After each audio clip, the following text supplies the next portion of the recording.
नमस्कार बच्चों, आज हम ज्योग्राफी प्रैक्टिकल सेकेंड ईयर की क्लास में भूगोल के प्रायोगिक कक्षा में अपने सिलेबस के अनुसार बोन्स प्रक्षेप के बारे में पढ़ेंगे। तो बोन्स प्रक्षेप क्या है और कैसे बनाया जाता है इसके बारे में पढ़ेंगे, और वो होगा हमारा ग्राफिकल मेथड, ज्यामितीय विधि के द्वारा हम बोन प्रक्षेप पढ़ेंगे। बच्चों, मैं आपको एक जनरल बात बता दूं कि बोन प्रक्षेप जो है वो बोन प्रक्षेप सबसे पहले किसके द्वारा बनाया गया था, इसका जो शुरुआत की थी वो थी रिगोबर्ट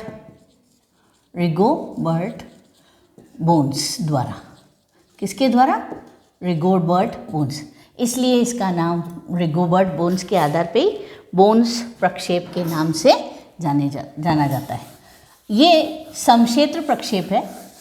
क्या है ये? समक्षेत्र प्रक्षेप है, और एरिया वाइज इसका जो है वो छोटे वाले जो भी क्षेत्र हैं उनको बताने के लिए काम में लिया जाता है। यह एक संशोधित शांकव प्रक्षेप है। शांकव प्रक्षेप मैंने आपको बताया था कि हम तीन प्रकार के हैं प्रक्षेप हमारे। एक तो है शंक्वाकार शांकव प्रक्षेप। शांकव प्रक्षेप में हम लोग क्या करते थे बच्चों कि कोन के आकार में, इस तरह से कोन के आकार में कागज को काट करके, और ये कल्पना की जाती है कि पृथ्वी जो है वो इस कोन के अंदर रखी हुई है, और जिस पॉइंट पे, अच्छी तरह से मैं आपको समझाती हूँ कि ये जैसे मान लो ये कोन है और इसके अंदर ये पृथ्वी है ना, जिस जगह पे ये पृथ्वी इनको टच कर रही है ये हमारा क्या हो जाएगा? मानक अक्षांश हो जाएगा। जिस पॉइंट पे आपने देखा होगा बर्थडेज पे आप सिर पे एक वो कोन वाली टोपी पहनते हैं, तो जब वो टोपी आपके सिर पे पहनाते हैं तो जिस जगह वो टोपी फिट होती है सब तरफ से सिर पे, तो उसको अपन कल्पना कर सकते हैं कि वो एक पॉइंट है जहाँ पर ये अर्थ सबको टच कर रहा है। इनको हम बोलते हैं शंकु प्रक्षेप। क्या बोलते हैं बच्चों? शंकु प्रक्षेप। तो बोन प्रक्षेप जो है एक वन ऑफ द शंकु प्रक्षेप है। क्या है? One of the conicals. ठीक है ना। अब इसमें आज जो हम ये बोन प्रक्षेप का वर्किंग पढ़ेंगे कि किस तरह से बनाया जाता है। ठीक है। इस बोन का समक्षेत्र शांकव प्रक्षेप भी कहते हैं। इस प्रक्षेप की रचना विधि एक मानक अक्षांश पे डिपेंडेंट है। तो अपन बनाने की तैयारी करते हैं कि ये प्रक्षेप कैसे बनाया जाता है। ठीक है। जैसे अपन ने एक उदाहरण लिया हुआ है और उसकी मैंने डिटेल्स यहाँ लिख दी है। क्या लिखी है ये डिटेल्स? एक तो है हमारा RF, ठीक है, और रेखा अंतराल 15 डिग्री, मानक अक्षांश 45 डिग्री उत्तर, और क्षेत्र का विस्तार 15 डिग्री उत्तर से 75 डिग्री उत्तरी अक्षांश तथा 15 डिग्री पूर्व से 165 डिग्री पूर्वी देशांतर। ये हमारा जो क्वेश्चन था, हमें जो क्वेश्चन मिला हुआ था उसमें से हमने इसमें से बेसिक चीज़ें निकाल ली। अब हमको इनके आधार पर अपना प्रक्षेप ग्राफिकली बनाना है। तो बच्चों, मेरे पास स्केल नहीं है इतना बड़ा, और ना ही मेरे पास वो आपका ज्योमेट्रिक बॉक्स है, इसलिए मैं हाथ से ही बनाऊंगी। आप लोगों से मैं उम्मीद करती हूँ कि इसको थोड़ा पेंसिल से अच्छी तरह से बनाएं और अपनी ज्योमेट्रिकल बॉक्स की सहायता से बनाएं, ताकि आप सही और बिल्कुल एग्जैक्टनेस के साथ अपनी शीट बड़ी सफाई से बना सकें। तो बच्चों, अपन तैयारी करते हैं। क्या कितना है अपना RF कितना दिया हुआ है? 1:125 मिलियन। ठीक है। तो अब अपने को सबसे पहले क्या निकालना पड़ेगा? हमारा छोटा r, जैसे जो कि है हमारा रेडियस। तो रेडियस निकालने के लिए हम उसको किससे मल्टीप्लाई करेंगे? हम हमारे 635, ये हमारी पुरानी क्लास में अपन ने समझ लिया था, ये 635 इंटू 125 है ना। कितना आ रहा है ये? कितना आएगा कैलकुलेशन से?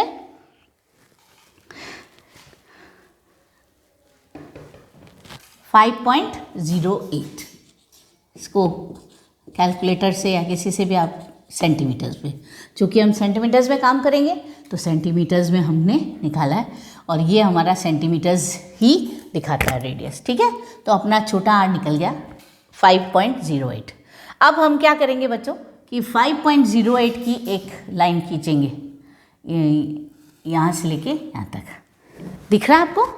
5.08 की लाइन खींचेंगे, ये है हमारी कितनी 5.08 सेंटीमीटर्स।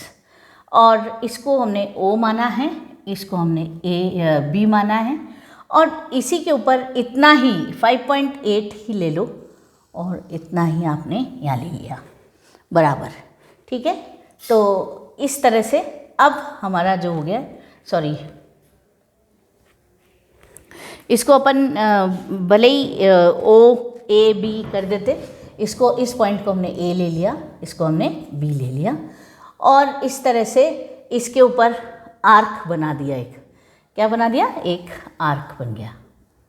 ठीक है, ये थोड़ा और अच्छे तरह से बना देती हूँ, कोशिश कर रही हूँ कि आपको,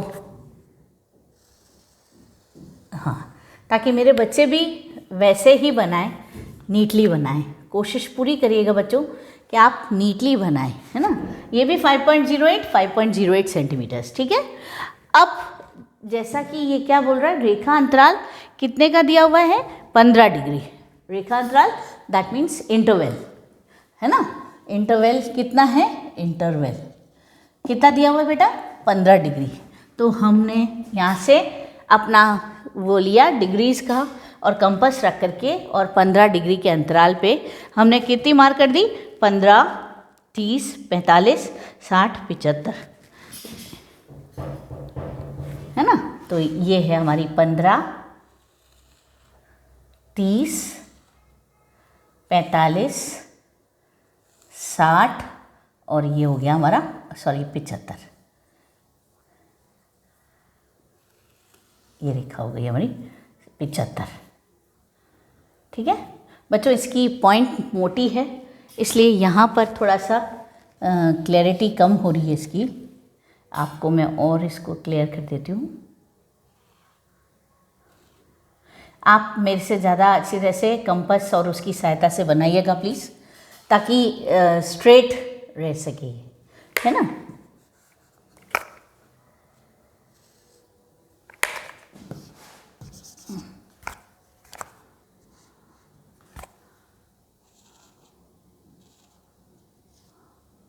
ठीक है, अब आपने ये ले लिया। ठीक है, अब इसके इनको आपने मार्किंग कर दी।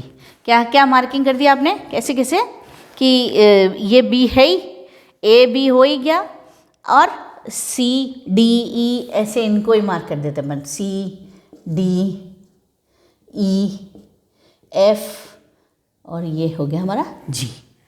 ठीक है, अब चूंकि हमको 45 डिग्री मानक अक्षांश है तो हमारा 45 डिग्री, ये तो 15 है ना, तो ये वाला तो 15 डिग्री का हो गया। ये सब 15-15 डिग्री के अंतराल पे बने हुए हैं, तो 15, 30, 45, ये हमारा 45 है। इसको हम चाहें तो हम इसको डार्क कर सकते हैं, ये हमारा डार्क हो गया, इसको हम डार्क कर सकते। इसका पेन स्लिप हो रहा है, चिकनी बोर्ड की ये वो है ये शीट, इसलिए पेन इस पर स्लिप हो रहा है, तो स्ट्रेट लाइन बनने में वो दिक्कत हो रही है। तो हमने ये 45 डिग्रीज़ का जो ये है हमारा, ये होगा हमारा स्टैंडर्ड पैरेलल। क्या होगा ये, स्टैंडर्ड पैरेलल, यानी कि मानक अक्षांश। मानक अक्षांश हो गया 45 डिग्री। ठीक है, अब आपको क्या करना है बच्चों कि इस 45 डिग्री पे ही अपना डी रखना है। डी रख करके और इसको मैं मिटा देती हूँ ताकि कंफ्यूज नहीं हो। ये तो आप नीचे भी लिख सकते हैं, भले इसको यहाँ लिख लीजिए।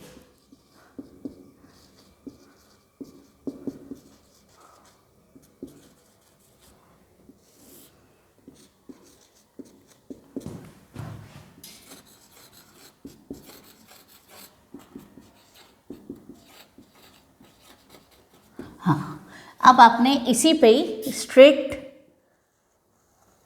और इस लाइन को सीधा कर दिया और डी रख करके 90 डिग्री के एंगल पे यहाँ से आपने ये कोण काटा। आपका डी यहाँ रखा और 90 डिग्री के एंगल पे इसको ये अपना 90 डिग्री एंगल पे कटेगा और जिस पॉइंट पे ये मिल रहा है इसको हमने पी बना लिया। क्या बना लिया? पी। ठीक है, और ये इस तरह से कट गया अपना, ये 90 डिग्री एंगल पे बन रहा है। ठीक है बच्चों। अब यही लेकर के इसी डिस्टेंस को आप यहाँ से लेंगे कंपास की सहायता से और यहाँ पर लेकर के और इस तरह से एक आर्क काट देंगे। बहुत ही मतलब स्लिप हो रहा है ये पेन।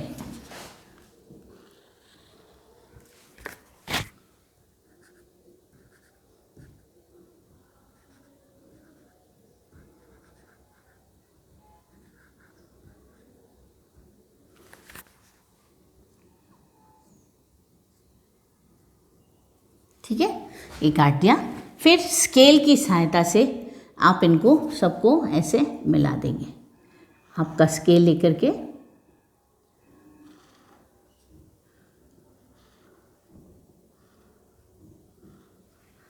और इनको आप जी हो गया यहाँ हो गया हमारा HIJKL, इधर भी कर दो LKJIH, इनको नंबरिंग कर दिया इस तरह से।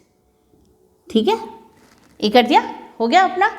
अब अपना जो छोटा डायग्राम है वो रेडी हो गया। अब इसकी सहायता से हम बड़ा डायग्राम बनाएंगे। तो मैं इसको मिटा देती हूँ और यहाँ पर आपको बताती हूँ। सॉरी, चलो इस जगह इधर ले लेते हैं। चलिए, मैं ये विस्तार इतना रखती हूँ। ठीक है, अब आपने क्या किया बच्चों कि एक स्ट्रेट लाइन खींच ली और इस स्ट्रेट लाइन पर किसी भी एक पॉइंट पर आपने उसको P कह दिया। ये हमारा P पॉइंट हो गया। ठीक है, अब यहाँ से लेके कंपास रखेंगे P पर, P से E तक, P से E पेंसिल की सहायता और कंपास की सहायता से लेकर के और एक P मान लो ये यहाँ आ रहा है तो P से E एक इस तरह से आर्क काट देंगे। आप क्या काट देंगे? एक आर्क काट देंगे। ठीक है, ये यहाँ आ रहा है मान लो, तो ये हमारा क्या है? इसको हमको मानक अक्षांश मानना है। मानक अक्षांश है तो बेस लाइन 45 आपने पहले इससे ले लिया। ठीक है, ये हमारा मानक अक्षांश है। इसके ऊपर पॉइंट रखा और इस पे कंपास रख कर फिर यहाँ तक लेके और फिर इस तरह से आर्क काट दिया। तो ये P से हमने आर्क P पे पॉइंट रखा और इस तरह से ये आर्क के रूप में काट दिया। अब दूसरी बात, 15-15 डिग्री के अंतराल है। ये 15 डिग्री उत्तर से 75 डिग्री उत्तरी अक्षांश। बच्चों आप कहोगे मैडम ये क्या उत्तरी, उत्तर और उत्तर, ये तो उत्तर से दक्षिण होना चाहिए, इधर से पूर्व पश्चिम होना चाहिए। नहीं, चूँकि हम एक हेमिस्फीयर के बारे में बात कर रहे हैं, एक गोलार्ध के बारे में बात कर रहे हैं, इसलिए हम उत्तर से उत्तर रखेंगे। कैसे एक गोलार्ध के बारे में बात करें? जैसे पृथ्वी हमारे ये गोलाकार है ना, ये भूमध्य रेखा है, ये वाला भाग हमारा क्या होगा? उत्तरी गोलार्ध। ठीक है, ये है हमारा उत्तरी गोलार्ध, ये है हमारा दक्षिणी गोलार्ध। दक्षिणी गोलार्ध यानी कि सदर्न हेमिस्फीयर, ये नॉर्दर्न हेमिस्फीयर, सदर्न हेमिस्फीयर। और अगर इसमें हम सेंट्रल मेरिडियन डाल देंगे इस तरह से केंद्र रेखा, तो ये उत्तर और पूर्व और पश्चिम, ईस्ट एंड वेस्ट हो जाएगा। तो अब जो भी कोई डायग्राम हम बना रहे हैं तो वो अगर इस स्फीयर में आ रहा है तो हम उत्तरी गोलार्ध बोलेंगे और इधर आ रहा है तो दक्षिणी गोलार्ध। तो हमारा जो ये बन रहा है अक्षांश रेखा है, ये सिर्फ इस बारे की बात कर रही है, इसलिए हम उत्तर से उत्तर और पूर्व से पूर्व, यानी कि ये वाला भाग हमारा इधर जो है इस क्षेत्र का वर्णन किया जा रहा है, इधर के उसमें। समझ आ गया ना? तो अब अपन आते हैं अपने एक्सटेंशन अपने को है ही अपने पास, है ना, अंतराल अपने पास है ही 15-15 डिग्री के अंतराल पे। अब हम हमारा कंपास लेंगे और कंपास की सहायता से बी और सी नापेंगे, ठीक है। वही 15 डिग्री का बी और सी नाप करके फिर वही बी और सी यहाँ से यहाँ, फिर यहाँ से यहाँ, कितने लेने हैं हमको, 45 से ऊपर कितनी कटेगी, 1 और 2, और 45 से नीचे भी 2, ठीक है। तो 1, 45, 1 और ये 2, जिस जिस जगह ये कट रही है तो उधर उधर आप फिर एक आर्क काट लेंगे, ठीक है बच्चों। ये यहाँ और ये हो गया, ये 45 डिग्री हमारा मानक अक्षांश, इसको मत भूलिएगा, ये हमारा 45 डिग्री मानक अक्षांश है, स्टैंडर्ड पैरेलल, जिसको हमको थोड़ा डार्क ही रखना है ताकि हम भूलें नहीं, है ना। ये हमारा 45 डिग्री मानक अक्षांश रहेगा, ठीक है। अब ये तो हो गई हमारी अक्षांश रेखाएं, है ना, 15, 30, 45, 60, 75, ठीक है। ये तो हो गई हमारी अक्षांश रेखाएं। अब हमको बनानी है देशांतर रेखाएं। देशांतर रेखाएं बनाने के लिए हमने ये छोटी वाली जो ली हुई है स्केल्स, इनकी सहायता से हम देशांतर रेखाएं बनाएंगे। अब आप देखो HIJKL नामकरण देना कितना ज़रूरी होता है, नहीं तो हम कंफ्यूज हो जाएंगे। हम अब अपनी इन लाइंस को भी यही नाम दे देंगे। H कौन सी वाली है, ये वाला HIJKL हो गया। अब हमको यहाँ से H पर ये नाप लेना है, यहाँ से लेके यहाँ तक ये नाप ले करके और H के ऊपर इस तरह से काटनी है रेखाएं। अब आप देखो कितनी कटेंगी, 15 डिग्री पूर्व से 165 डिग्री पूर्वी देशांतर। तो 15 से अब काउंट करते जाओ, 15, 30, 45, 60, 75, फिर 90, फिर 90 में फिर 15, 105, फिर 105, 120, फिर 135, फिर 155, 135, फिर उसके बाद में 140, 155, 165 होना चाहिए ना, 120, 135, 150 और 165, 105, 120, 135 और फिर उसके बाद में 150 और फिर 165।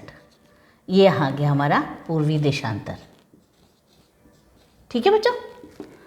तो अब आप देखो 1, 2, 3, 4, 5, 6, 7, 8, 9, 10, 11 रेखाएं बननी हैं, हर उस पे 11 रेखाएं निकलनी हैं। तो अब आपको, क्योंकि आपका एक्सटेंशन कितना दिया हुआ है, 15 डिग्री पूर्व से 165 डिग्री पूर्वी देशांतर, तो हमको ये पूरा स्क्वायर बनाना पड़ेगा। तो ये यहाँ से भी 15, ये हमारा सेंट्रल मेरिडियन हो जाएगा। सेंट्रल मेरिडियन कौन सा रहेगा, 90, है ना। 1, 2, 3, 4, 5, 1, 2, 3, 4, 5 हो गया। तो 90 डिग्री हमारा क्या है, सेंट्रल मेरिडियन। तो हम यहाँ 90 मार्क कर लो ताकि आपसे कोई गड़बड़ ना हो। अब आप वही डिस्टेंस जो HIJKL ऐसे करके आपके डिस्टेंस छोटे होते जाएंगे। तो ये यहाँ हो गया एक, मैं मान लो यहाँ पर अपन ने लिया इनका, तो मैं इन सब रेखाओं को इस तरह से मिलाते हुए एक 90 के बाद में कितनी थी, 105, पहले इधर से मिलाते हैं अपन, है ना। कितनी रेखाएं बनेगी 90 से पहले, 1, 2, 3, 4, 5 रेखाएं बनेगी ना।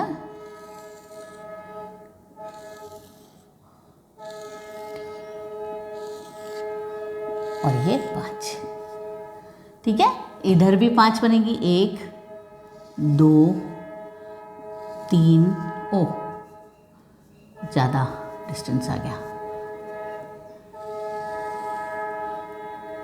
4 और ये हो गया हमारा 5। ये समझ में तो आ गया ना आपको? जे के एल पे कैसे काटोगे?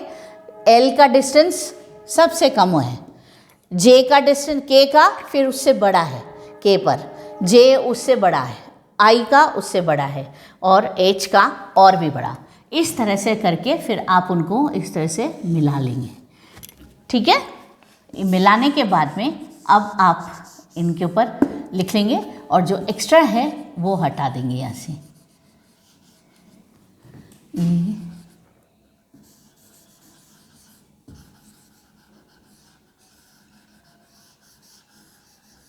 अब आप चाहें तो जे के एल भी, ये भी लिखा हुआ भी हटा सकते हैं ताकि आपका डायग्राम सुंदर सा हो जाए। और इसमें अब आप इस तरह से इसकी ये लिख सकते हैं कि यहाँ पर आएगा 75 degree, 60 degree, 35 degree, 45 degree, 35 degree, 15 degree east, है ना। और यहाँ पर 105, इसको हटा देती हूँ मैं।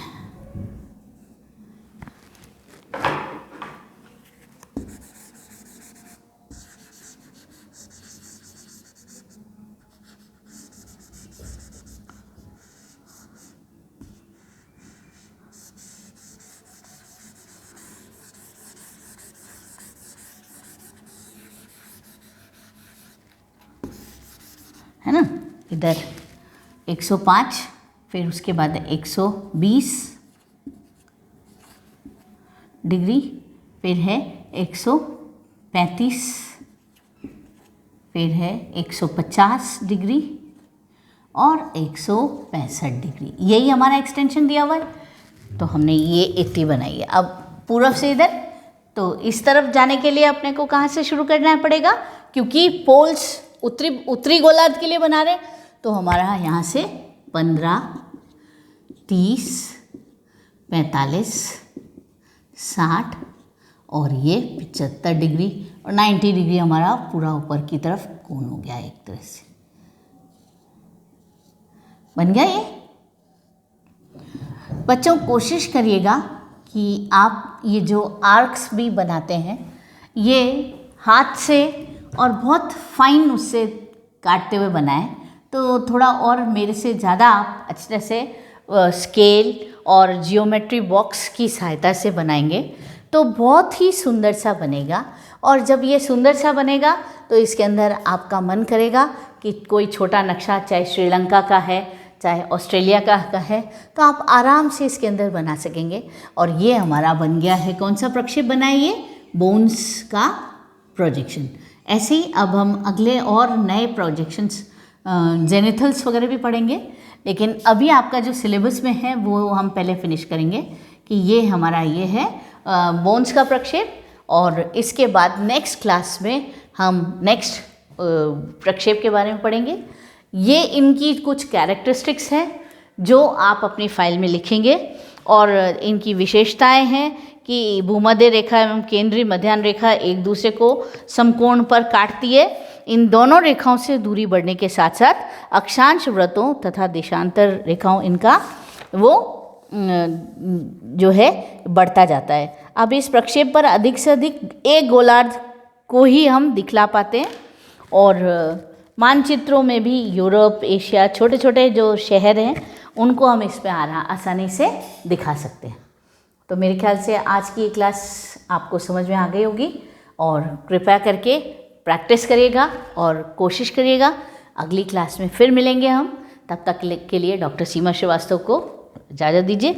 और नेक्स्ट उससे पहले आप इस वीडियो को देखिए और प्रैक्टिस करिए।